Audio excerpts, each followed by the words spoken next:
Good evening. My name is Kathy Essig.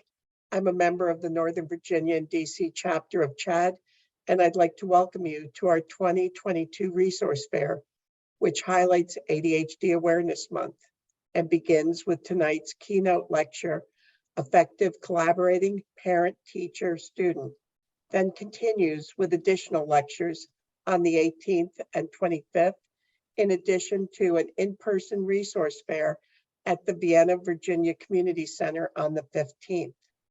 CHAD of Northern Virginia and DC is one of many chapters in the CHAD National Organization, and as such, aligns with the national mission of improving the lives of those affected by ADHD.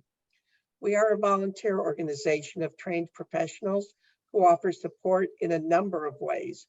In addition to offering this free resource fair, we also have support groups for parents, students, and adults, and monthly lectures on the second Tuesday evening of most months. While we are all volunteers, we cover other expenses through membership dues, donations, and sponsorship, and we urge you to become a member. I would like to thank the sponsors of this year's 2022 Resource Fair. Our gold sponsors are Bass Educational Services, the Chesapeake Center, and the Ross Center. Bass Educational Services is a full-service educational consulting group dedicated to the premise that learning differently should not be a barrier to academic success. Services include K-12 school placement, ACT, SAT test prep, subject tutoring, ADHD-EF coaching, educational advising, as well as college, post-secondary, and gap year planning, and their consultants are also available for workshops and speaking events. The Chesapeake Center has dedicated 35 years to treating those with ADHD learning differences and their many coexisting conditions across the lifespan. Their mission is to help people with attention, learning, and behavioral challenges learn how to lead successful, satisfying lives. They offer comprehensive treatment with individualized care. The Ross Center has been delivering a full spectrum of sophisticated psychiatric and psychological services that result in meaningful change for individuals and families for over 30 years. They offer comprehensive ADHD testing for children and adults, as well as therapeutic and psychiatric services to minimize symptoms and improve behavior and self-control. Our silver sponsors include Illuminous Academic Coaching and Tutoring, Integrated Psychology Associates of McLean, Learning RX, Pathfinder Coaching and Tutoring, and the Sienna School. Tonight, we're so pleased to have Cindy Goldrich, our keynote speaker, present Effective Collaborating Parent, Teacher, Student. Cindy is a mental health counselor, ADHD certified clinical service provider, and teacher trainer. As an ADHD specialist, she supports parents, educators, and other professionals in addressing the social and emotional impact ADHD and executive functioning have on learning, motivation, behavior, and the family system. Cindy received her master's in education and counseling psychology from Columbia University Teachers College and her ADHD coach certification from the Institute for Certified ADHD Professionals. She's trained with Dr. Edward Hollowell and Dr. Ross Green. She provides professional development for school districts and other professional organizations worldwide. Cindy has authored The 8 Keys to Parenting Children with ADHD and ADHD Executive Functioning and Behavioral Challenges in the Classroom, in addition to creating the workshop series, Calm and Connected Parenting Children and Teens with ADHD Executive Function Challenges. Without further ado, I am really excited to welcome Cindy Goldrich to speak for us. Thank you so much. And I can share my screen now. Yes. Okay, great. I just have to put it back in its proper place. So bear with me just a second. And I will open it up. Okay.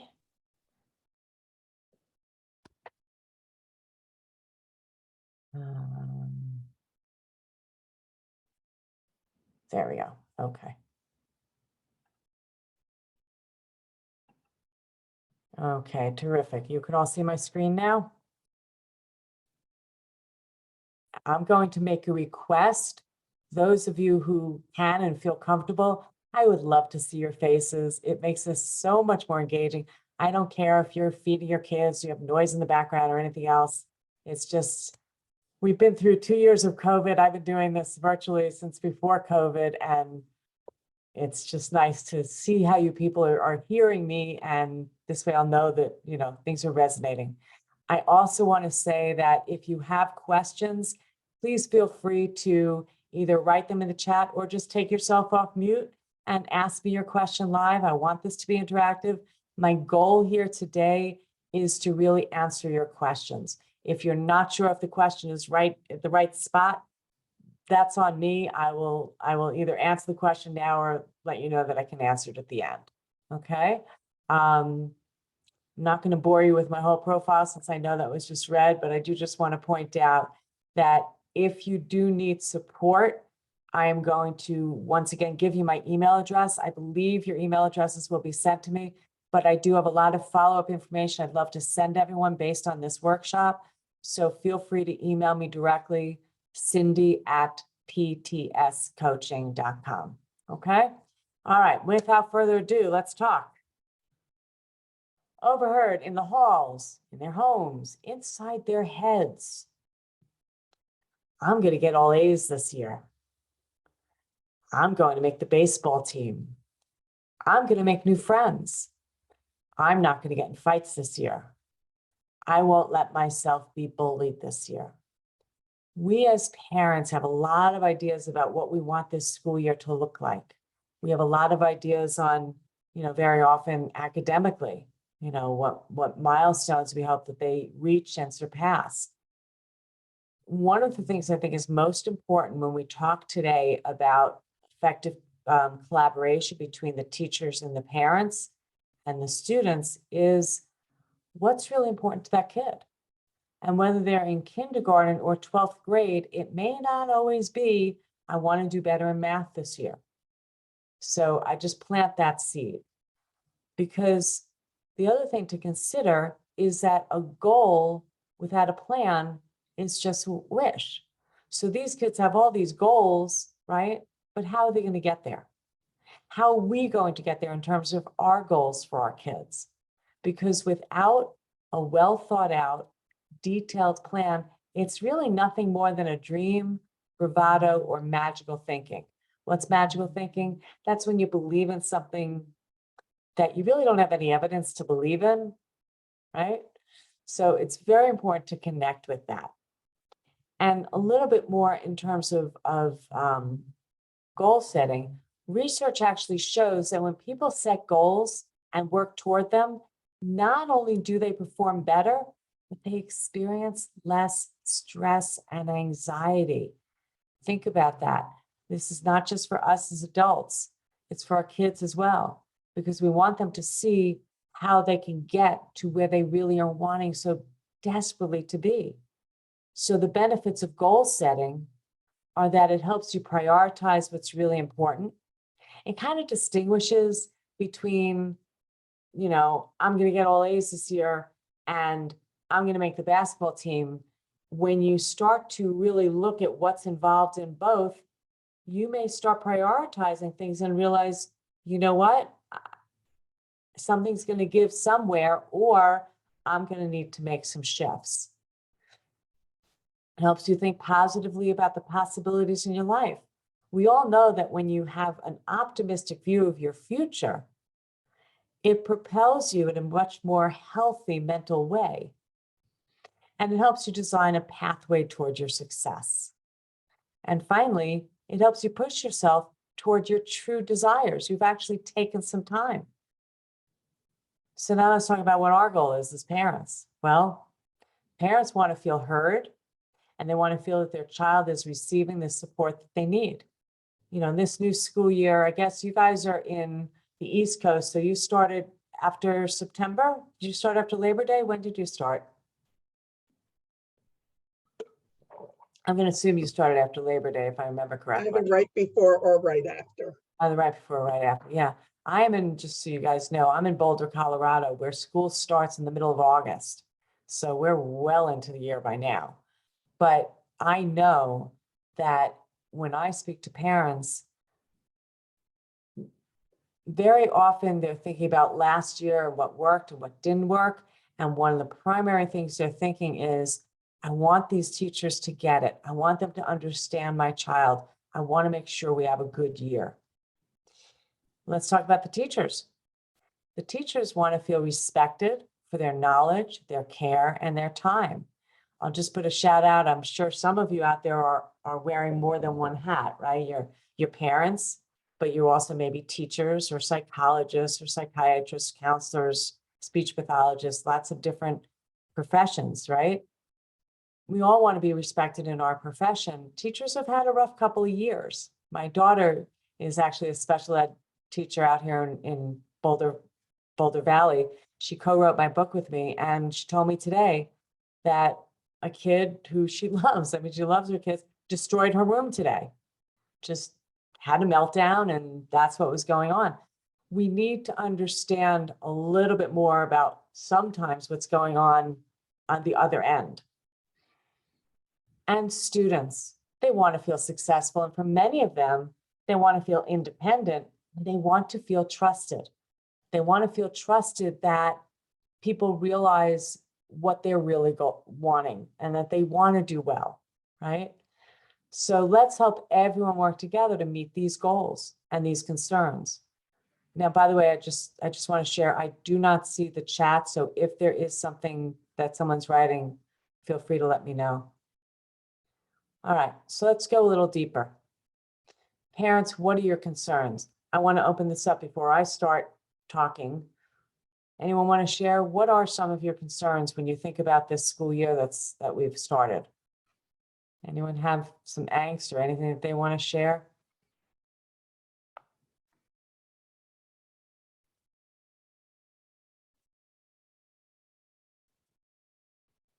Okay. Well, having done this a few times, I'll share with you what I know a lot of parents share, which first and foremost is, and it seems to have stopped, okay, is the amount of work reasonable given your child's profile? Many kids have IEPs, have 504s, right? We want to know, is the amount of work they're getting reasonable? Some parents feel that, they're getting way too much, more than they can handle.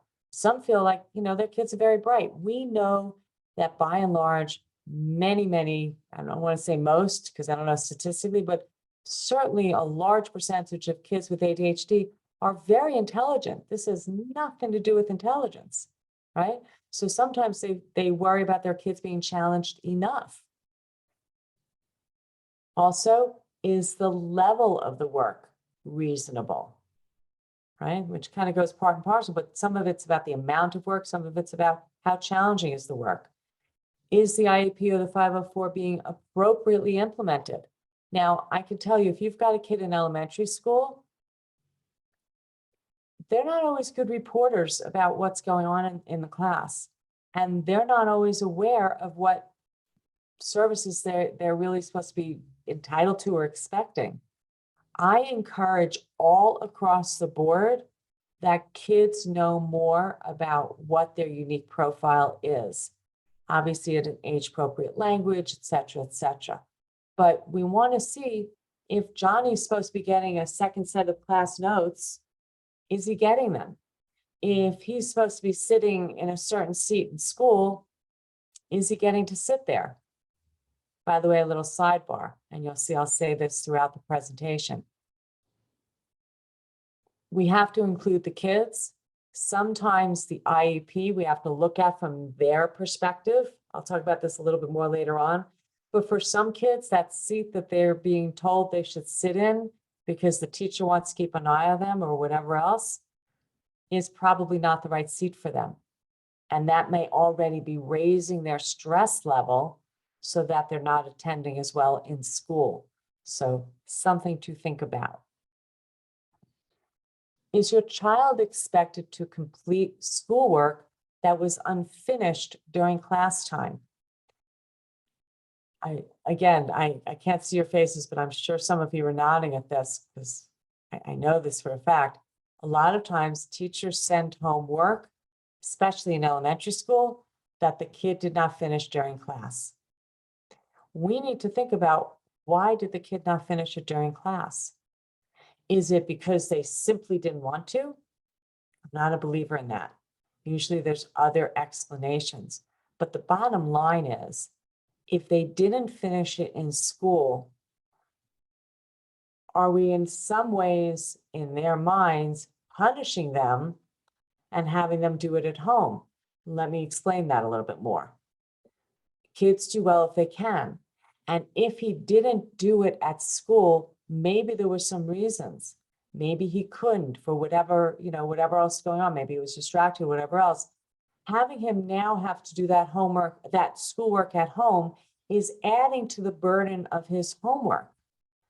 Most of these kids take extra time to do their homework. So we don't want them to feel extra burdened. So I usually suggest, if it's once or twice, if it's one little thing, okay.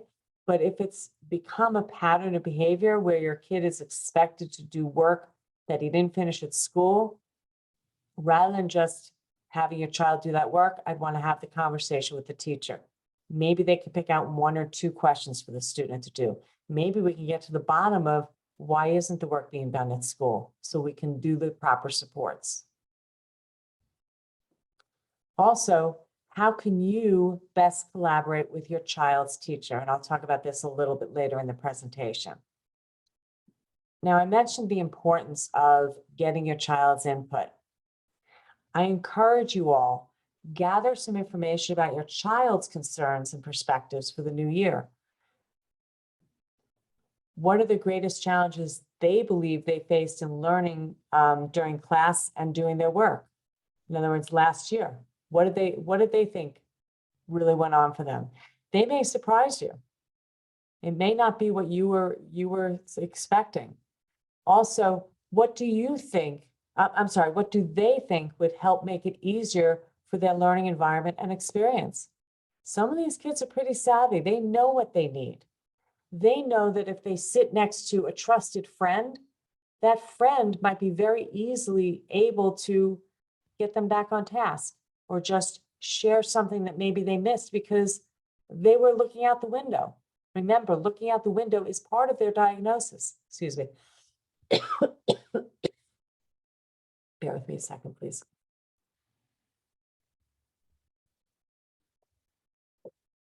So we want to help the child be aware of what their best learning environment is. Again, kindergarten through 12th grade. In fact, in the upper grades, I would even talk to them about, which classes do you feel like you're most alert in? Some kids, and we know this to be true, kids with ADHD, 25 to 50% of them have trouble with sleep, whether it's difficulty falling asleep, staying asleep, waking up in the morning. So for some of these kids, having that most challenging class in the morning is probably not the best thing. And it may be reasonable to talk to your school about, hey, could we make sure that algebra is in first session? Maybe gym is first session or something like that to get him activated. Also, what involvement would your child like from you? I hear parents all day long. I'm a parent coach at heart, right? So I speak to parents every day who are so concerned about, looking at the school portal and helping their kids and everything else. But that's where some of this stress comes from. We need to have these conversations with the kids about, what do they want? Okay. This is a great little handout. I know it might be small for some of you to read. Again, I am happy to send you all these handouts after the presentation if I have your email address. Taking charge of your learning. What worked last year? What didn't work? What do you wish you did better, but you didn't think of it? What are you going to work on this year? And it may be different for each subject. Okay.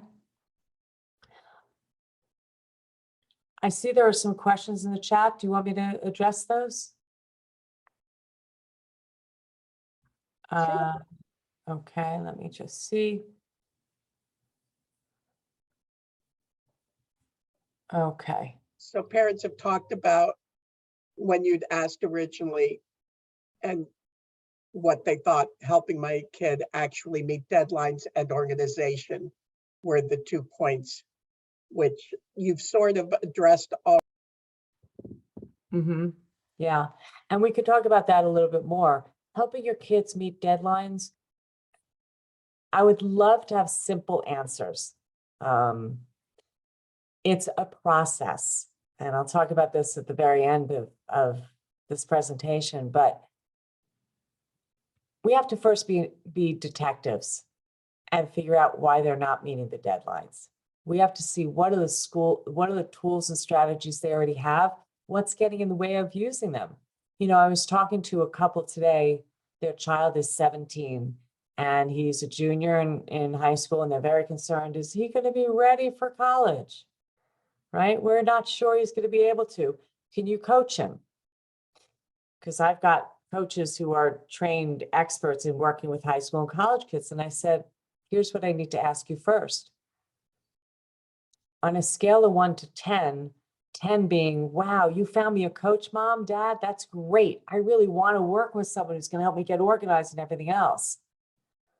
1 would be, would you just leave me alone and get off my back? I got this. Like, you're worried about this. I'm not. No, I just need to try harder. So we need to see what is the kid's perspective. That's just a little piece of why that's complex. Yes, we can work with this. Yes, we can move this kid forward, but I can't just give you an answer. This is how you help kids meet deadlines without knowing so much more. I hope that makes sense. And the same thing with organization. You know, you could present your child, your student, with the most current, best calendar app in the world. And you know how it's going to have everything on there for them, reminders and everything else. You can lead a horse to water, right? We have to dig a little deeper. We're not lacking in organization and time management tools. So the job of the coaches is to help them figure out, why isn't it working? What do we need to shift? What will work for you, right? So this brings us perfectly into taking stock of where they are now. Being able to perform well in school is not just about knowing the facts. It's also about showing that you have the information you learned and that you can demonstrate that information. You can do this by improving your executive function skills, because these are the skills that help you do what you intend to do, right? If you're not familiar with executive function, that's the front part of the brain. Brain develops from the back of the brain to the front part of the brain. It's the last part of the brain to develop, right? And it has to do with your ability to plan and organize and manage time and regulate your emotion, all sorts of things, right? So one of the things I recommend is, with your child, do what I call, well, it's known in the coaching world as the wheel of life. And again, I know this might be a little small for you to see. I can send this to you. This is one that I filled out with my own. Actually, this is from our book. And by the way, those of you who do have my second book, I just want to mention this because it's not obvious. The book, ADHD, Executive Function and Behavior in the Classroom. In the back of the book, there is, under resources, a link to the PDFs that are in the book. So handouts like this, you can just print out. There's lots of things in there. So many people, unfortunately, don't realize that. Anyway, I digress. So here you have a wheel that I filled out with what I think are some of the main areas that students need to look at. And what you want to do is write on, if 1 is not well developed and 5 is very well developed, where are you in each of these areas? And the challenge is your total should not add up to more than 40, and you can't have less than 15. Now, those are arbitrary numbers. The reason I really did that is I don't want kids saying, oh, I'm great on all these things, I don't need anything. Or, oh, I'm terrible on all of this stuff. I want them to really kind of distinguish between each one so that they can't put everything at the same value. And then once you do that, maybe pick one area that you want to focus on. And parents, I always say maybe one that the student wants to focus on and one that you think might be valuable to focus on. What are 2 steps that you can take to improve in these areas? Okay, that's where we go from goal to action steps. There's a lot more that we could talk about with goal setting, but this just gives you that starting point. Does anyone have any questions or thoughts on this, on how to use this?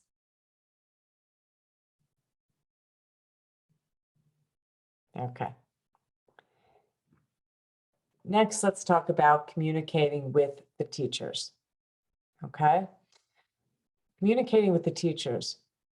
What do you want to communicate? Now, this may be different for every subject. Maybe your child loves English, and what you're communicating is he loves English. Give him a chance to write, all sorts of things. He's going to be great. Maybe science, he gets stressed out. He has a hard time. So we want to think about what do we want to communicate in each of these scenarios. I see someone wrote something in the chat. Do you have anything similar for elementary age? I assume you mean about the wheel. Here's what I would suggest. What I like to do, and what you'll see in the handouts that I give, you can have a blank wheel. You can have that conversation with your child and say, hey, what do you think is important for you in terms of being the student that you want to be? And then maybe for a younger kid, you only have 4 areas, not quite as many. And maybe they're going to say my handwriting, right? Or organization, whatever it is. So the best way is to generate this with your child. I hope that answered that. Okay. A lot of times parents are reluctant to share too much information with their teachers. They figure, you know what, it's new school year. I want to have a clean slate. Let the teacher discover who my kid is. There are some pros, there are some cons. The pros are that, yeah, maybe your kid is going to show up differently with this different teacher. We all know that how we connect with the teacher is so vital. That relationship is so vital. So maybe some of the things we saw last year we're not even going to see. But we don't want to lose valuable time either. If we already know some things about your child's profile, letting the teacher know as early as possible can help them be aware and partner and not make the same mistakes that might already trigger your child. Next, let's talk about the strengths and the weaknesses of your child, right? When I suggest communicating this, I'm not just talking about he's good in math, he's not good in science. I'm talking about he feels really comfortable volunteering or he's really shy about it, right? He's great with taking notes. He has a hard time taking it. Like the things that the teacher should be on the lookout for. What's worked well in the past? If something worked well last year, by all means, don't let the teacher have to figure it out on their own, right? Maybe a specific goal that your child has for the year. Remember what I said about like their goals? I'm going to make friends this year. And again, this could be a 10th grader. But if this is so much on their mind, especially after COVID, and especially some kids, unfortunately do suffer with social anxiety. If this is so much on their mind, that's taking up valuable cognitive space in their brain as they're sitting in their science class. Maybe if the teacher knows this, they can maybe sit them next to someone, or maybe let you know, hey, you know what? He seems to hit it off with this kid or that kid. That information can really make a difference in the kid's school year. How should you communicate this information? Well, first of all, as I said, we have to know what's going on in the teacher's world. They are overwhelmed. We all are. We all are. So I suggest, rather than writing this beautiful letter, that you use bullet points, something so that they really can just reference this. Okay. You want them to read it. They should read it. They want to read it. I promise you. But they may be reading it at 9 o'clock at night because they're finally looking at the emails from people, right? So succinct and specific bullet points, okay? Also, when should you communicate? Excuse me, I thought my phone was on silent. 1 second.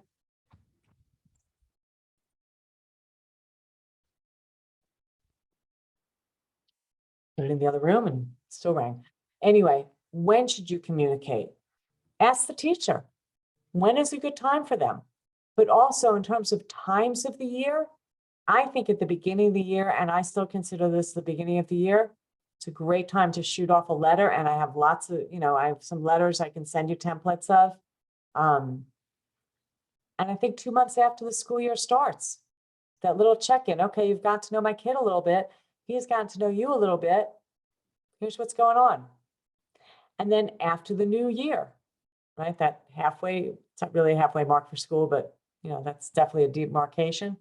And then early in the spring, before things really wind down, it's a great time. There's still time left, et cetera, et cetera. Okay. All right. Now, about those grades that we all worry about. I hope most of you or many of you are familiar with Carol Dweck's work with growth mindset. If you are not familiar or you want a really good refresher, on my website, and maybe I'll just put this in the website. Oh, there we go. On my website, which is PTS Coaching, I have a webinar that I did for a school called Skills for Success. And in that, I teach growth mindset and how to work with your kids to have a more positive growth mindset. Okay. But here's what Carol says. Emphasizing effort gives a child a variable that they can control. They come to see themselves as in control of their success. Emphasizing natural intelligence, oh, come on, you're so smart, takes it out of the kid's control. And it provides no good recipe to respond to failure. It's so basic, but it's so important, right? What is your mindset and how does that impact your child's mindset? Now, what role are you playing now in supporting or supervising homework and test prep and projects? Are you enabling? Are you supporting? A lot of parents don't know. To me, enabling is when you're just doing it for your kid. Oh, come on, you know what 2 + 2 is, it's 4, right? Or maybe you're making excuses. Oh, I know the teacher didn't give you enough information to solve this. Or I'm sure many of you can think of other enabling statements, right? Supporting is when you're helping in an appropriate way. So I'm going to give you my definition of enabling.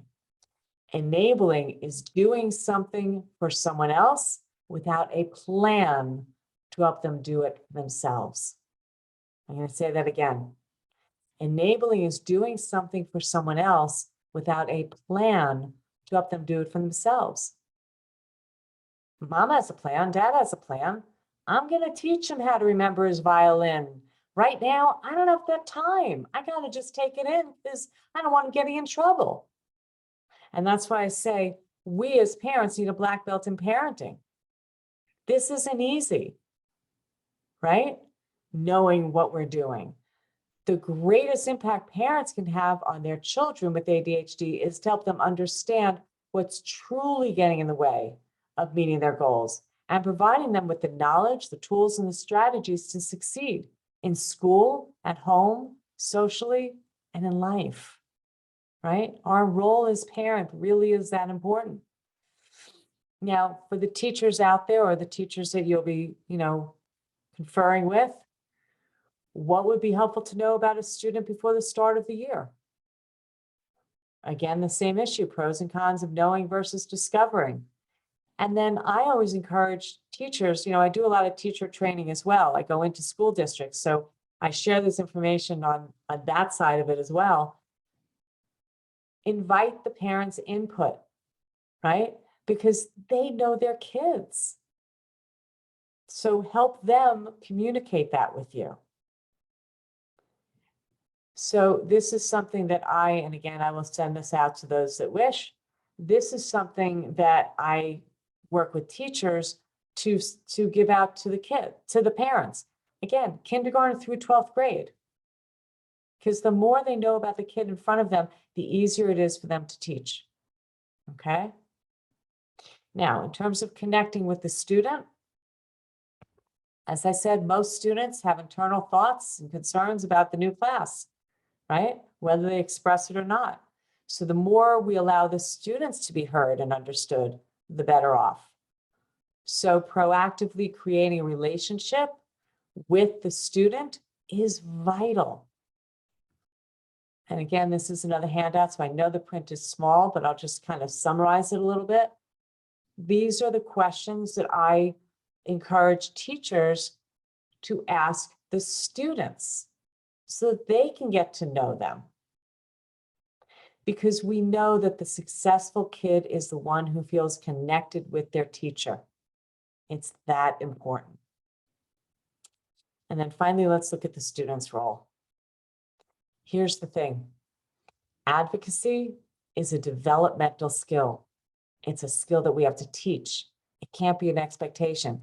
I know your kid's in 7th grade, and by 7th grade, most kids are so organized and they know what to do, and doesn't matter. Meet them where they are. If they're not comfortable, we have to help them be comfortable. Do they feel comfortable speaking up for their needs? Do they know who to ask for help? Maybe it's their teacher. Maybe they've got some friends. Maybe they don't have any friends. Maybe there's a grandparent they can ask. And does the student know what's the best way to get help? Maybe for grandpa, it's emailing him. And so in the morning, grandpa will email him back, or maybe it's getting on a Zoom call, whatever it is. We want to explicitly have these conversations with the kids proactively before they really do need the help. And I'm a big fan of 3-way meetings between the parent, the teacher, and the student. I want transparency. In fact, I'm going to tell you right now, if you have been looking at your kids' portal without them, don't do it. Always be with your kid when you're looking at that portal. Because sometimes there's a very easy explanation as to why they have 5 zeros in their homework. Maybe they did turn it in, right? You want them to have trust with you, and you want them to feel your partnership. And if there is conflict between you and the teacher, first breathe. Always a good idea. Take time to write your thoughts and concerns, and if possible, share them with a friend or colleague first. Get out that whole draft, vent it all out, and then rewrite that letter. And parents, sometimes the teachers need more information about what's going on once the kid gets home. Maybe the teacher has no idea that you've got 5 kids. Maybe the teacher has no idea that, one of you just lost a job and there's a lot of stress in the house, or someone's ill. They need to have as much information as possible. And teachers, sometimes parents may need more information and support, because it's not easy parenting. Remember, as I said, include the student. And parents, if you're going to have a meeting with the teachers, bring someone along that's not emotionally invested. Why? Because it's not easy to hear or remember what you want to say. So someone with you, a friend, I'm not saying a paid advocate, a friend, a sibling, whatever, can take notes, can remind you of things you wanted to say, okay? And for the teachers, I always recommend, maybe you need to also bring in a colleague to help diffuse and support the conversation. So parents, Never let your relationship suffer at the altar of homework. They need you in their lives as allies, right? Keep calm, give time for change to happen, seek help from others. You are not alone in this, and parent the child you have. Not the child you thought you'd have, not the child you wish you'd have, but that child you're blessed with. Okay? I want to open it up for questions. I just want to share two things. These are the two books. You can see them, you can get them on Amazon or on my website or bookstores. Please ask the bookstores, a lot of them do have it. And if you are struggling and would like some parenting support, this is my 7-session workshop series.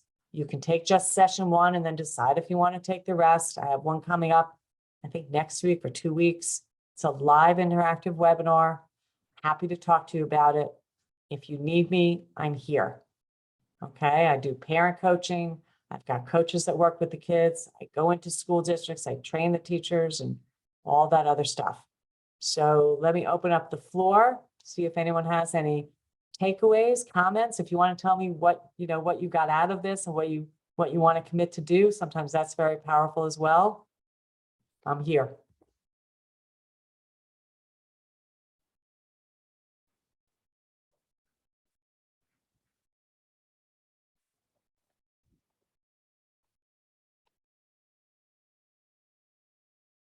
So I'm just going to put my email address because I know sometimes people don't feel comfortable asking. So if you want to reach out to me, you can do that.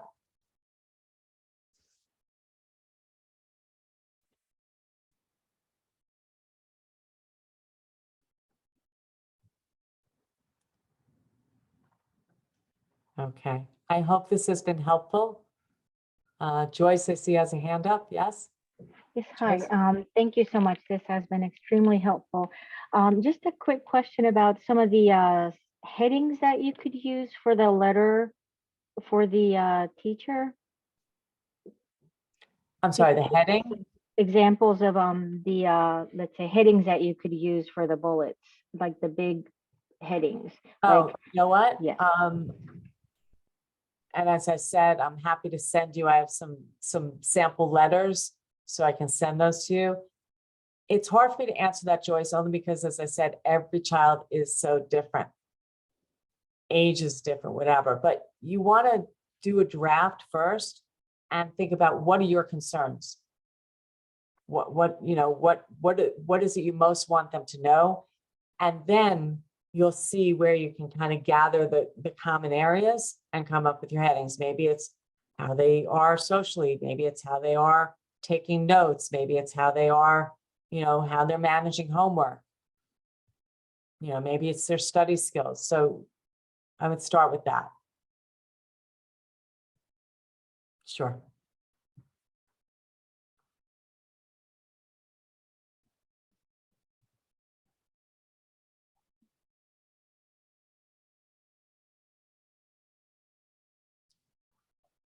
Okay. I don't know if you want to, oh, I see one more. If your child is newly diagnosed, how do you recommend having the teacher track what is or is not working for your child?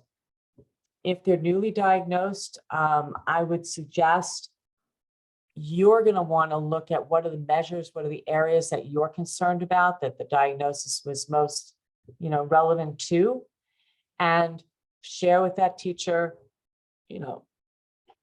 maybe they have an IEP or 504, but if they don't, what are the areas that you want to be working on this year? What will be the measures of success? What will be those benchmarks? And collaborate with that teacher.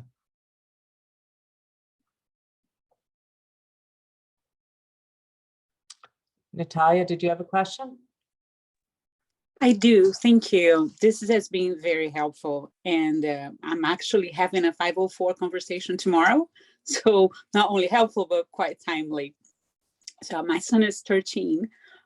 He's an 8th grader, and he was diagnosed about 4 years ago with more like attentive than hyperactive ADHD.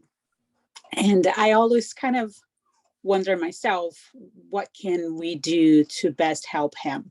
I like what you said about having him participate in the conversations, because that's something that we've done from the beginning. I think he needs to take ownership. That's the only way that he's going to be able to embrace the plan and help himself and learn to advocate. So we've done that since the very first time we had a conversation on 504. Organization is a major issue for him. I was the one that said organization there when you ask, what can we help? What is the goal? What do you suggest could be some of the things that can be helpful? Well, again, I'm going to go back to, every child is so unique. Organization could be a lot of things. Is it the backpack? Is it the locker? Is it his materials at home? Is it his, you know what I mean? In fact, I don't know if you guys are aware of the website understood.org. I actually have some videos on there on organizing kids' lockers. So especially middle school kids, but, and high school kids rather. But is there something more specific that you can share? Backpack is a mess. I mean, the paper. So I'll give you one or two quick things. But again, this is very individual. I recommend a weekly backpack dump. Sunday afternoon, get into that routine. Everything comes out, everything just gets put back in. Ask him, what's the best way to organize your backpack? And then what worked? What didn't work?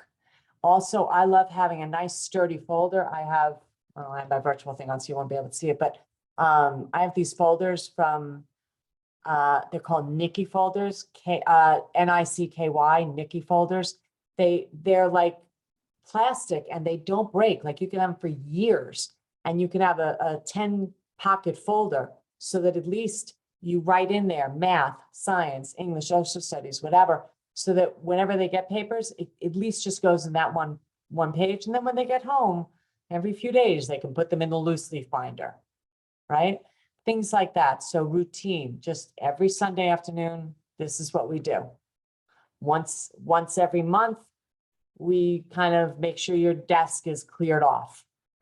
Every 6 months, we clean out your closets. Like I think that getting into those big patterns helps them develop it for life. Thank you. And I think that's exactly what we're trying to do. We're trying to create a routine that develop the skills for him for his own life, right? It's not about the backpack. It's about exactly. And that's honestly, again, not to promote my own work, but this is why I do what I do. This is why the parenting piece is so important.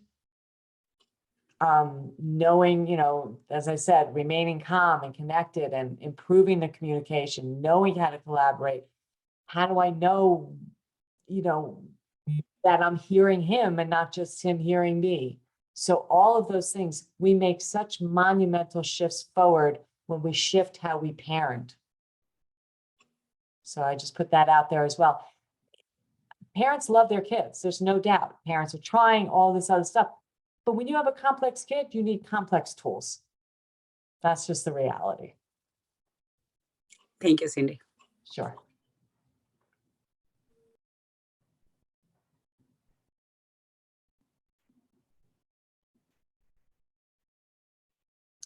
Okay. I don't know whether you have an agenda beyond me. So if there's anything else I can do for all of you, as I said, please feel free to reach out to me. I believe you're going to send me everyone's email address so I can follow up with everyone. I'm happy to do that as well. Okay. Bye, everyone. Thank you so much. Thank you so much, Cindy, for joining us. And as Cindy has said, if anybody has questions, please reach out to her. We really appreciate everybody joining us tonight. And we will have another lecture next week for our resource fair. Thanks, Cindy.